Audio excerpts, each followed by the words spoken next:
New South Wales Bicentennial Oral History Project. This is Jenny Salmon talking with Mrs. Nell Brazel at Walcha, New South Wales on the 12th of May 1987. So, Mrs. Brazel, could you tell me your full name? Yes, Jessie Helen Rutherford Brazel. I was born on the 17th of April 1899 in Arbroath in Scotland. We lived in a large seaside town. What else? What else do you want? Well, you lived in a town and... Lived in a large seaside town. I was educated at Arbroath High School and had a position with the Clydesdale Bank when I left school as a shorthand typist. I met my husband through my aunt and uncle who were living in France during the war years, and he came home to Arbroath on leave. I met him in 1917 and were married when the war ended in 1918. On the 11th of December 1918 we were married. Was it much of a decision to make, to marry an Australian? How did you feel about all that? He was a very good-looking man, a very attractive person, and at 20 you haven't got any brains anyway. I was quite prepared to leave the family and everything, come out. Didn't know a soul out here. We sailed from Liverpool on Derby Day 1919, and in the captured German boat, the Bremen. There was 1,500 people on board, the soldiers, their wives and families. It took 8 weeks to come because one engine kept breaking down. When we landed in Sydney, it said sunny Australia, pouring rain, 800 people all trying to get taxis and get through the customs. I had a beautiful new Stagel straw hat to land in, and you should have seen it in about 10 minutes. Anyhow, then we stayed in Sydney for a few days with friends of my sister-in-law, and then we came to Walcha Road. It was an all-day journey. You can imagine that Puff and Billy coming up the Moonbees, and landed at Walcha Road. There was a bus service there from there into the town with all our suitcases and various things, and in the excitement my hat box with my straw hat got carried on to Glen Innes. What next? Well, how did your parents feel about you leaving? Oh, my father died when I was only 8. My mother was a widow very early. She was in drapery business. Oh, they were all in love with my husband too. They thought he was wonderful. And I was lucky, one of the lucky ones, because I got a good man and who worked hard, for his family and that. Some of the others weren't quite so lucky. Some of them came out to kangaroo farms and hops and all sorts of things that the girls were told about. Now, what's the next item? Well, you got to Walcha Road on the railway. Yeah, and then the bus service into Walcha. I went to my husband's grandparents who had a home in Walcha. I was there for several days. This was in August, in the middle of the winter time, and we were going out to Inglebar. That's 20 miles out of town.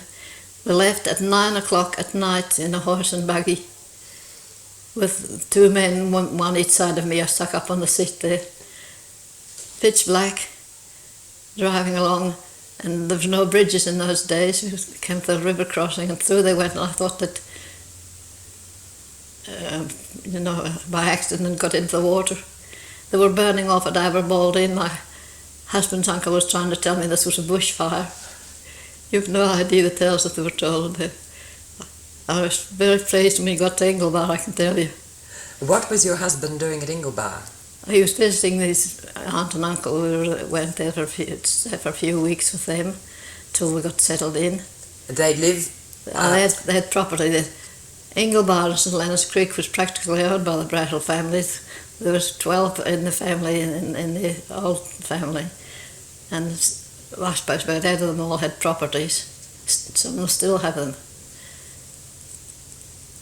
Why did you leave at 9 o'clock at night in the winter? Because it suited Uncle Jim Brazel didn't leave at night. That was nothing, that was just the usual thing, come in for the day and drive home. The horse knew the road and so did he. Then we went from Ingleborough, went across to the Flags, cross country, and the blessed horse stumbled and fell one part of the way. Been all right, but I was shooting out over the front seat, and my husband, of course, had to grab me and let the horse go. Then that was just towards Christmas time, 1919, and Christmas Day, a terrific storm came up, an electrical storm, and the tree outside the house was struck and pieces of the tree fell on the veranda. Tell you, I wondered what sort of a place I'd come to. How had you travelled in Scotland? My Shanks pony. So you didn't have much experience of horses? No, scared to death of them. Did you have to learn to ride out here? No, I got on a horse and rode 3 miles and said, that's it.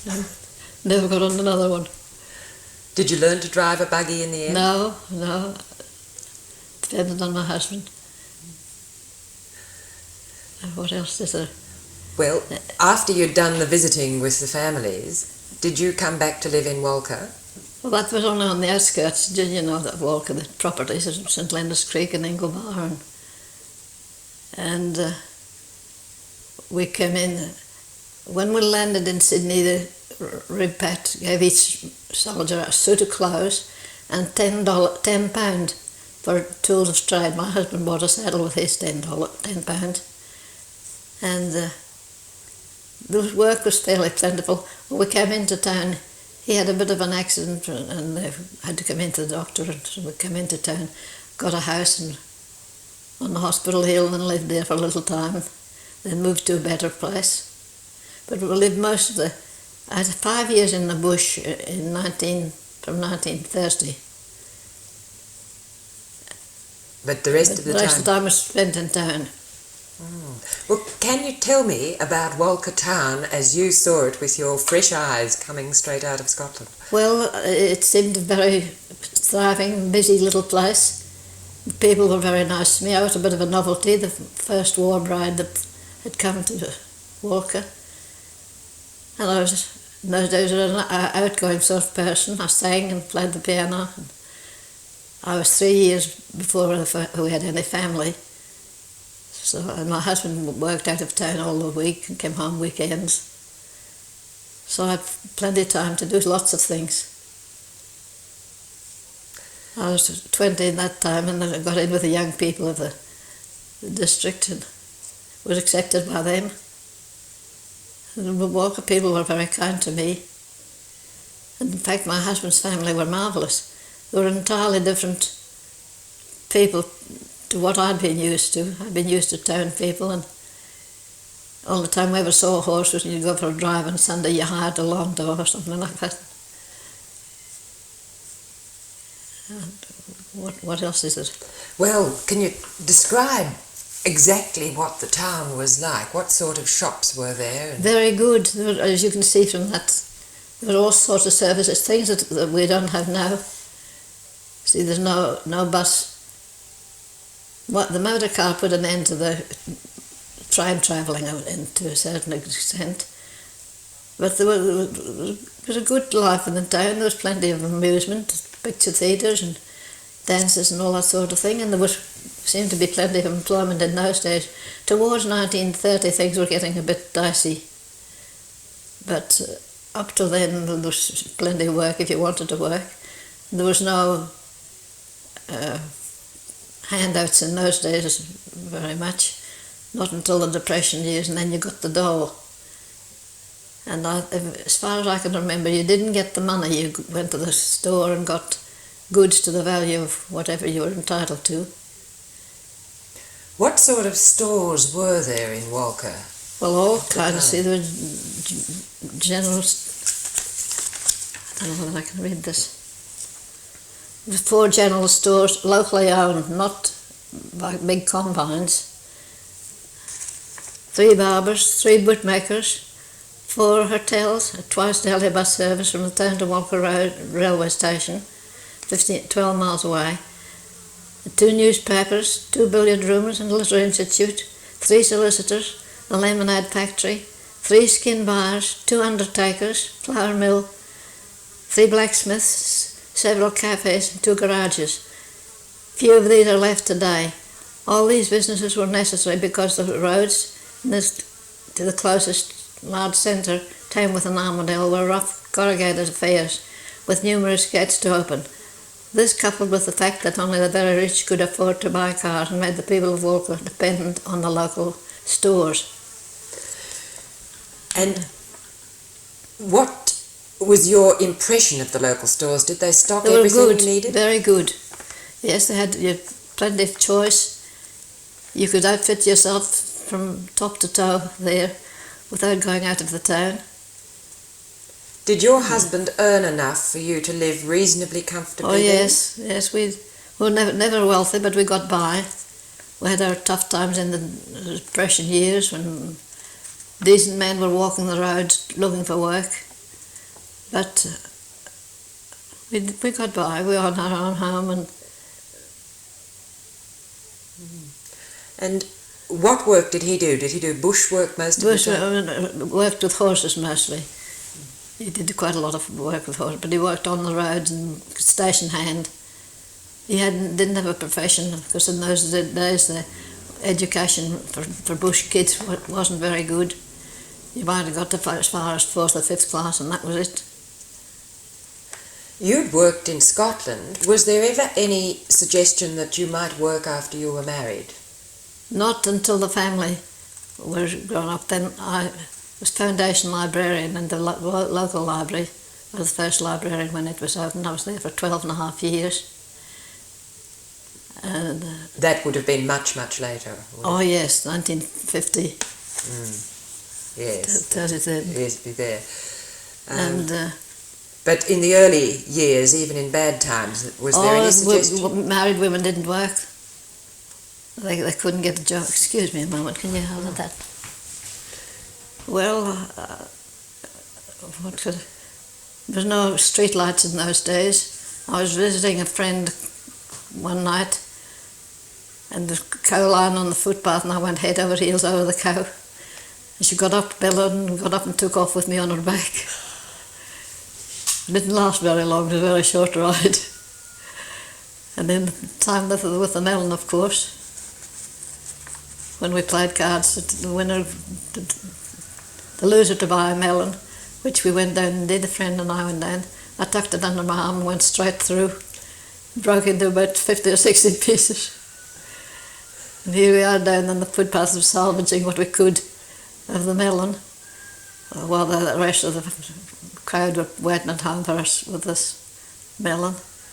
Next morning, Sunday morning, Mr. Sevenox's ducks were having to feed a melon on the footpath. These were things you hadn't ever struck before, like melons and... No, and hadn't seen a melon before. My friend said, "What did you think it would do?" I said, "I thought it would bounce, of course." What were other things that you hadn't struck? Oh, not such a lot. The living was much the same. Had you had electric light in Scotland? Oh yes, electric light and gas and all that sort of thing. They had a electric light here, but it was very costly. You had to be, to have it installed. We used kerosene lamps for way back in 1935. We were using kerosene lamps. And what else do you want? Well, tell me about some of the dances and the entertainments that were held. Were they just in Walcha or did you travel around? Oh no, we're just in Walcha. We had a musical society going, but not before 1930. We had a concert party. Some of the men that came back from the war, notably the Lofberg brothers, were very good artists, and we had local concerts and the Scots concert. And they weren't run for profit, they were simply run for entertainment. And there was visiting shows sometimes. The circus came along sometimes, and occasional show would come. What sort of shows would they be? Or variety concerts, different artists, and conjure occasionally and things like that. Just a normal variety show. And we had a musical society, they called themselves the Gaieties. They ran for a couple of years, but that was after 1930. That wasn't up to I doubt very much if they were on the go then. It was mostly amateur stuff. And they had dances, and they had the show ball and the hospital ball. Did you go to those? Oh yes, everybody went to them. That's up until the time that I had a family. Once you had a family, well, you're more or less tied down. There was no babysitters in those days. But a lot of the bush dances, the kids all came along. They were bedded down in the supper room, and everybody enjoyed themselves. Nothing very elaborate. Everyone brought some supper. And they had a local orchestra. What would the orchestra consist of? Piano, violin, saxophone, just a normal orchestra. And what sort of songs would they play then? Well, just the usual songs of the day. What were they? Oh dear, I couldn't tell you. I've forgotten. We had an orchestra going after about 1950s. Like in my own family we had. But they were just the popular songs of the day, Katie and Pack Up Your Troubles and, all those sorts of songs. And what other social life was there? Did the women visit each other very much? Oh yes, I think they had afternoon parties. Walcha was inclined to be a little bit cliquey in those days. You had the different groups, like the bank boys, the bankers group, they had their own things, and then the people like that run the Bachelors and Spinsters Ball, they'd have theirs. And we had the half-holiday social club, where most of them worked in stores. But there were quite a few separate groups, each one, with their own kind of entertainment. Did you ever get together right across the town for any one event? Did the whole town get together? Oh yes, at the show time, the show ball was everybody who went, and occasionally they had to put a benefit dance on for somebody that was, well, perhaps wasn't very lucky or sick or something like that. They'd have a benefit, and then they had the races, of course. Did you go to the races? No, I wasn't interested in horses. My husband used to go, but I wasn't a bit keen on horse racing. Our yard was always full of horses because my husband was a horse dealer too. I saw enough of them at home without going out into the bush to see them. Did you stay frightened of those horses all the time? Yes, never was very comfortable with them. I've had to hold a horse while my husband was shoeing it plenty of times. I've held its head, the shivering in my shoes, all of it. And what was the food like when you came out at first? Just much the same as at home.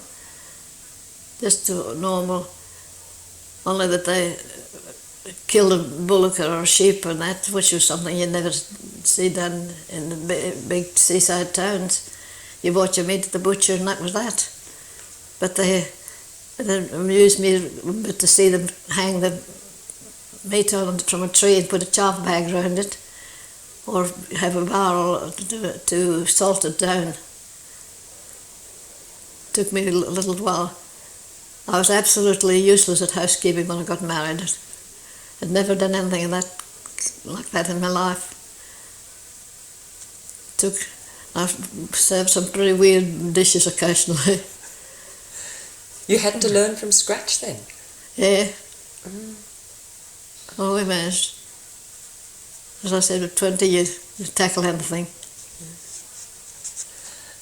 And what about rabbits? Had you come across rabbits before? No, in the shops and home you see the occasional rabbit. But I soon got used to them here because when there was no other work, the men went rabbiting. And skins were, you could make quite a good living then. And apart from that, they were good food. A lot of people lived in them in the Depression years. Killed the rabbits, ate the rabbit and sold the skins. The only means they had. Did you have to cook a lot of rabbit? Oh yes, we had our share. I learned to. It didn't take me too long. I never was what you could call a good cook, but I could set up a good plain meal. Nothing fancy. I left that to my kids to learn. So how would you cook your rabbits? Or bake them, or boil them, stew. Whichever way. Used to get a bit sick of them sometimes. Did you grow your own vegetables? No, I never was a gardener at all. And my husband never had time for gardening. So where did you buy your vegetables? Well, the greengrocers were here. There were several greengrocers. But the stores didn't sell vegetables in those days. You went to the greengrocers for your vegetables. Not like today where they sell everything. And were the vegetables grown locally? Well, most of them, I suppose. I never really worried to find out. Yeah. But in those days, the grocer's man would come round and get your order, call in the morning for your order, and they'd be delivered at night in horse and cart. Now you can't get anything like that now. They will deliver them, but you have to go down and order them and get, buy for yourself. What else was delivered? The butcher came round, the milkman, and there was quite often there was travelling. There was an old chap used to live in Walcha, and he used to go around more the bush districts with his van with all sorts of things, needles and pins and tape and all kinds of things. Not foodstuffs, but and then there was Mr. Rowley, the chemist. What would you call them? Sold ointments and pills and all that sort of thing. They used to visit country districts. It was quite an event when they came. And would he travel in a cart? oh no, horse with a van, and usually a canopy over the top.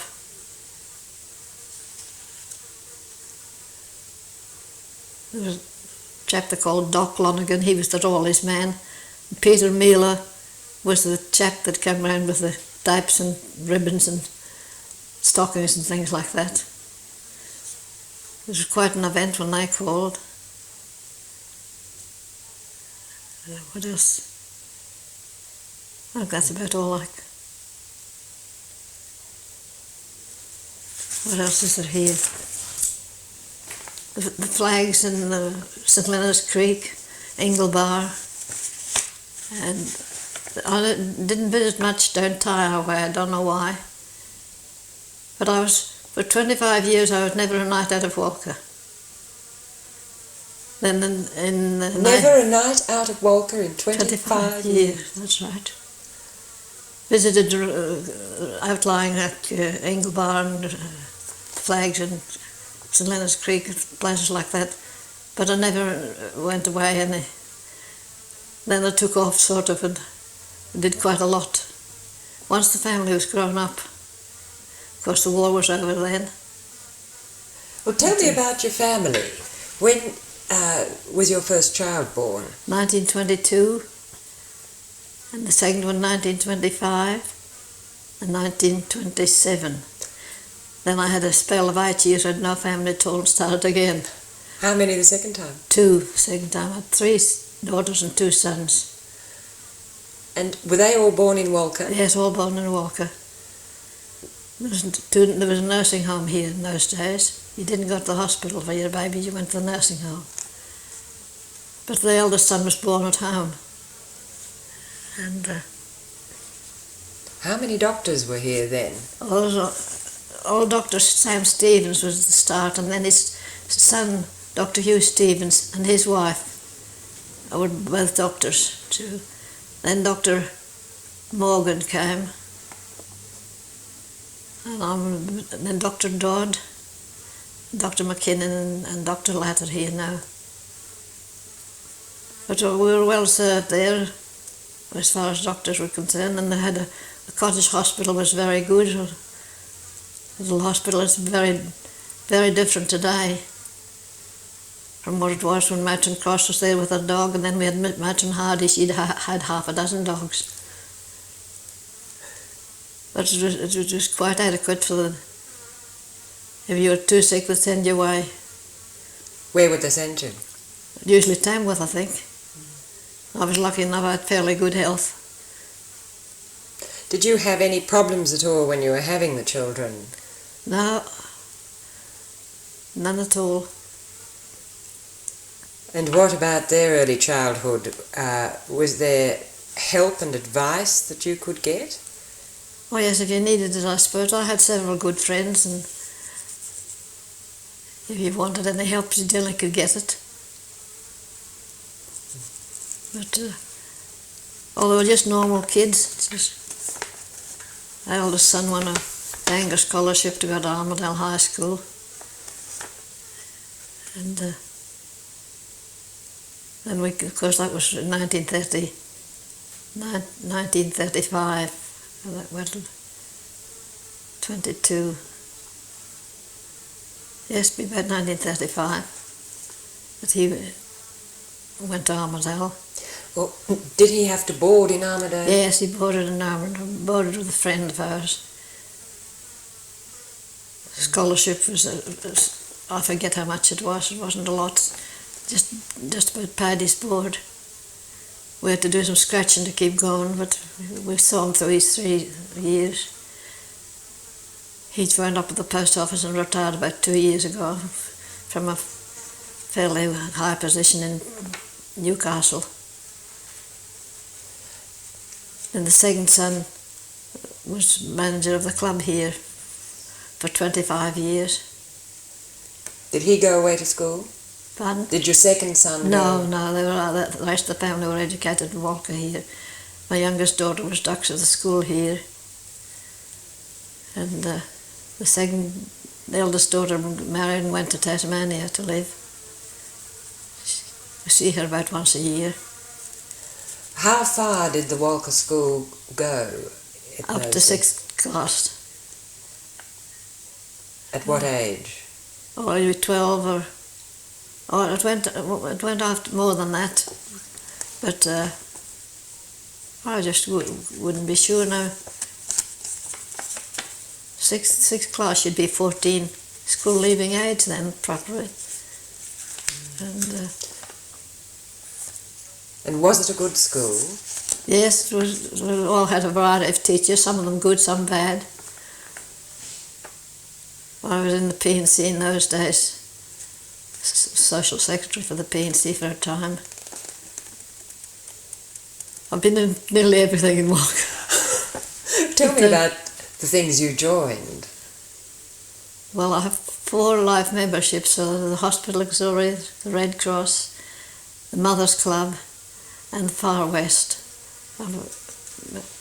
And I was secretary for the Hospital Auxiliary for over 8 years. Then of course I had the library, 12 and a half years doing the library. I was usually got executive position in most of them, usually secretary.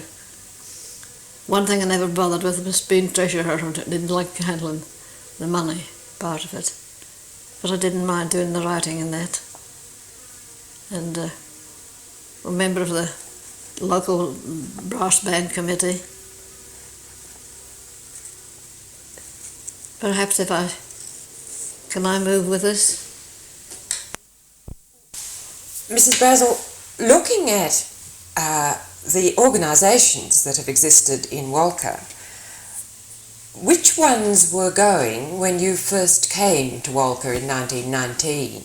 Well, I don't know if I remember. The one I joined was the concert party. We had a victory concert to celebrate the signing of peace. There we sang with 3 cheers for the red, white and blue with great gusto. And we're lucky enough to have 2 brothers, Val and Charlie Lofberg, who had done quite a lot of concert work, and they were very good. They were mostly comics, and they were very, very good, and we had several very good pianists in the district in those days. And then we had the town band, but I just don't know what year it started up again. It started and failed and started and failed a couple of times. It's now out of existence, of course. So they have a school band with the instruments which used to belong to the Walcha Town Band. But we had quite a variety of major on entertainment.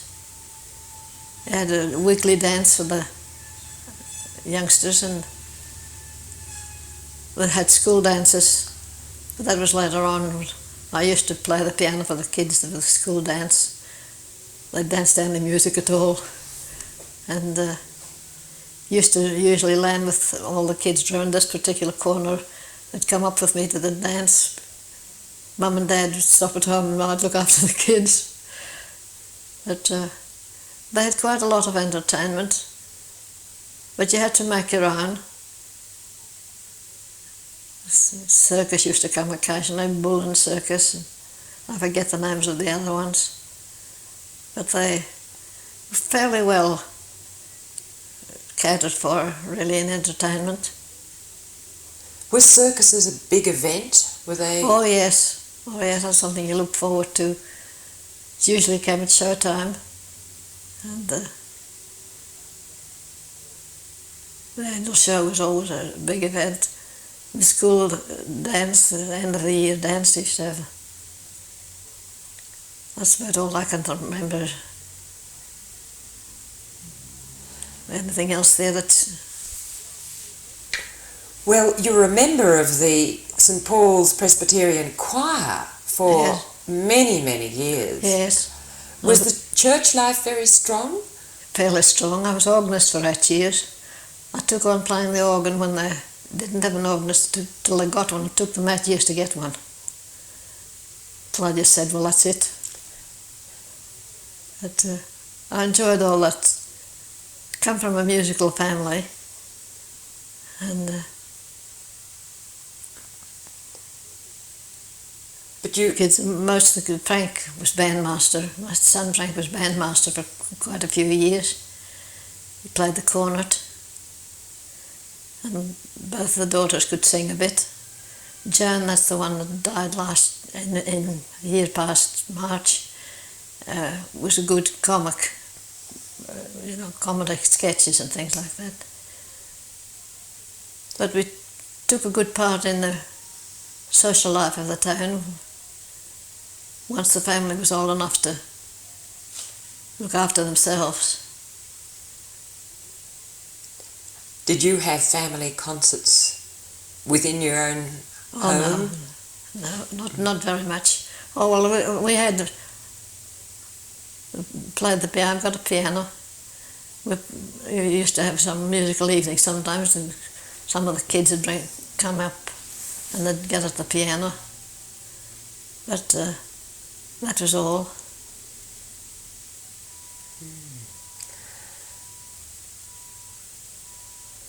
That's just about my life story. Well, it sounds a very interesting life indeed, a very active one. And, yes, until I had a fall 18 months ago, broke the leg, and that's slowed me down considerably. Did your husband have any ill health at all? Yes, he had quite a bit now and again. Was that from the First World War? I would say so. Because he was in one of the original Anzacs, he was at Gallipoli. And no man that went through what they went through there came out scot-free. All that. But he died from a cerebral hemorrhage.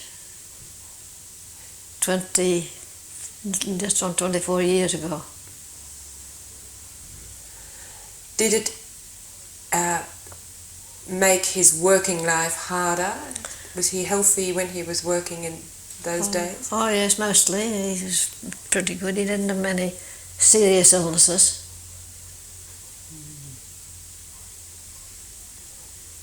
But most of his time he was camped out in the bush, you know, with the road work. They had a camp, and well, when he was doing station work, of course, that was a different thing. You usually either came home or else stayed on the property. But when did he start doing road work? pardon? When did he start doing road work? When he came home from the war, they got jobs. Most of them got jobs on the Shire, with the municipal council. There was the two then. There was the town was the municipal council, and the Shire was the Shire council. Of course, they've amalgamated since then, but they were separate. If you were on the town council, well, you worked within the 3 mile radius of the town. If you were working for the Shire, well, that meant going camping out in the bush. But there was plenty of them had to do it. It was a living. Which did he work for? Well, he worked for both of them on different times. Worked with a horse and cart. He owned his own horse and cart. All the road work was done with. There wasn't very many fancy tools in those days. It was hard slogging. What did they have to do? Cart foundation material and... Well, made the roads, did all the road work, whatever was entailed in making a road. Was he working on district roads or on the highway? Well, both of them. Do you remember much about the highway and when work on that recommenced? No, I don't really remember. I didn't do very much travelling. We owned a car at one time, one for a short period, but my husband was more familiar with, better with horses, and I wouldn't go near them anyway. So I had to, when we used to travel, when we lived out in the bush, you had to come to town. I wasn't frightened of them then, but I wouldn't handle horses. When you said that you hadn't spent a night out of Walcha for 25 years, had you visited Tamworth or Armidale by day? Or sometimes. It was just up to the war years. From the time, well, what would be from 27, 25, 27. From 1927 on, early 1950. There was no occasion for me to go. The kids used to have holidays. Sometimes they'd go out in the bush or to my husband's sisters and that. But I stayed put. I was quite satisfied, quite happy to do it. We didn't have a lot of money to spend anyway, so what was the good of going?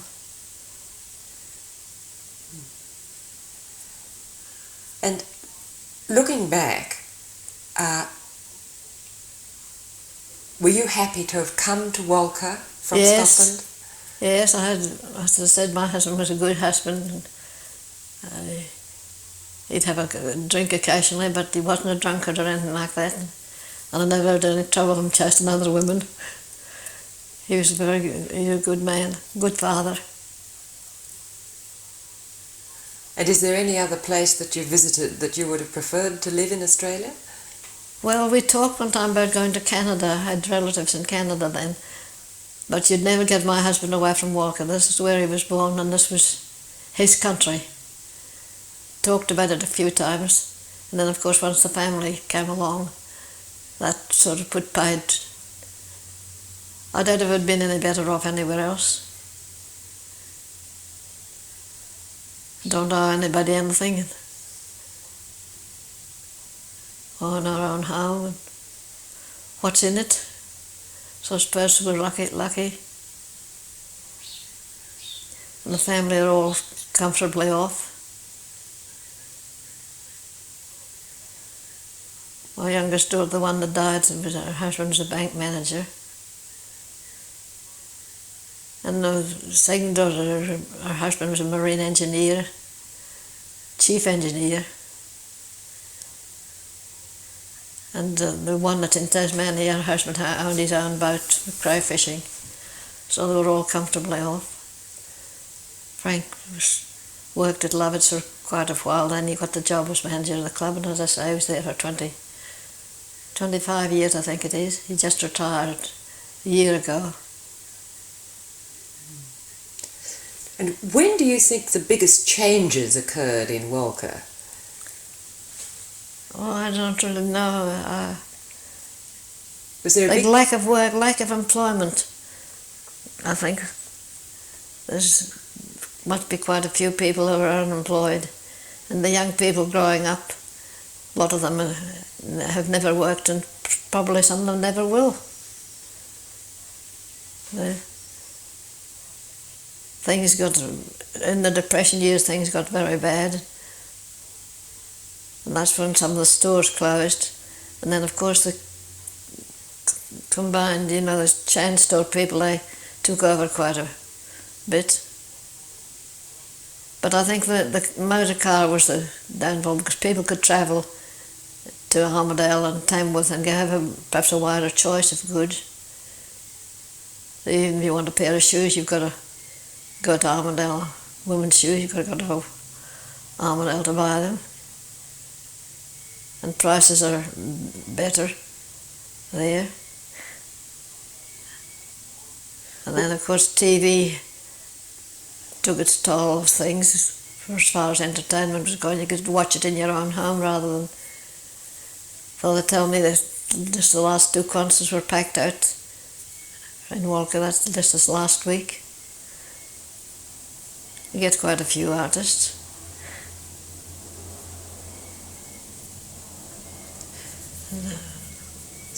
The music and the organisations that were there in 1919, are they all still here today? No, I don't think there's nothing like that.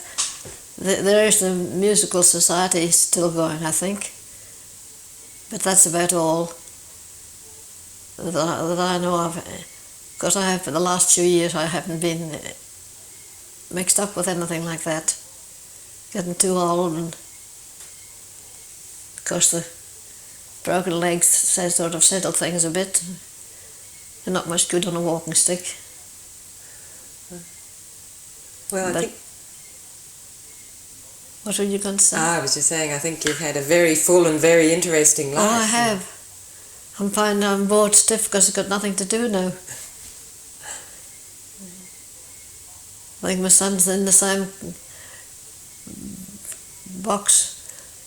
While he was manager of the club, he had no hobbies. They took it full time.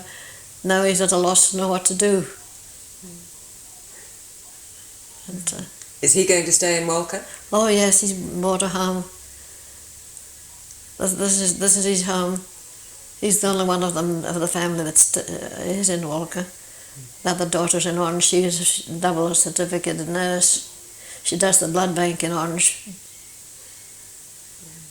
And, she was acting matron in the hospital here for a few years before she got married. Did your husband ever want to own his own land at all?